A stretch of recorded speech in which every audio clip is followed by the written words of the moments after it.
how do we make ourselves grow on purpose, intentionally, and right now? We all understand this concept of the comfort zone, and we all understand generally that all the growth is outside of the comfort zone. You got to get comfortable being uncomfortable. Everybody's heard the phrase, everybody repeats it, but how do we actually do it?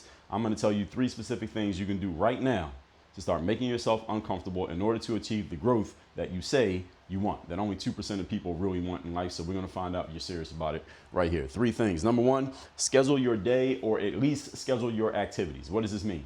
This means, first of all, use a calendar or a day planner to actually put in the schedule the things that you're actually going to do. You know most of the things you're going to do over the course of a day. If you have things that are set in stone, like going to work from 9 to 5, put it in your calendar so that you know the time that is available and the time that's not available. If you know you're going to be with your kids at a certain time, put it in the calendar. If you have something on the calendar, on the schedule that actually is going to happen at a certain time, put it in the calendar. And then when you're doing your daily tasks, make sure you're giving yourself a time frame in which to get them done. For example, when I record videos like this, I give myself a time frame of how much time I get to record these. If I want to record more than one or each video, give yourself a time frame so that you have to move with some urgency to get things done, not just to get things started, so you can move on to the next thing. Number 2, move before you are ready. You have to move to do things that you may not be so comfortable doing before you're comfortable doing them, because if you wait until you're comfortable, first of all, you're either going to take too long. Actually, you're probably just going to take too long in the short term, too long in the long term. This is the reason why in the gym, for example, personal trainer,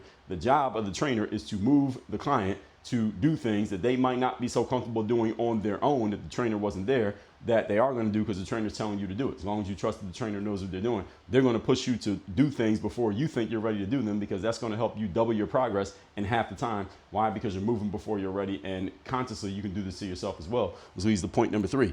You have to be conscious about these things. You got to be conscious about moving yourself to urgency, giving yourself time limits, shortening your time frames and collapsing your time frames, and moving before you're ready, doing things when you are not quite so comfortable doing them, yet doing them anyway. When you get more conscious about doing these things and you consciously think about them and remind yourself of them over and over and over and over again, eventually what happens is the subconscious mind picks up on what you're doing, and it says, okay, since you're going to do this over and over again consciously, you don't have to keep reminding yourself to do it. I'll take over this task. And that's when things become natural habits. Habits are things we do without thinking. That's the subconscious mind running things. You want these things to become unconscious, that you do habitually. And the only way that happens is you have to do it consciously on purpose for long enough for the subconscious mind to get the point.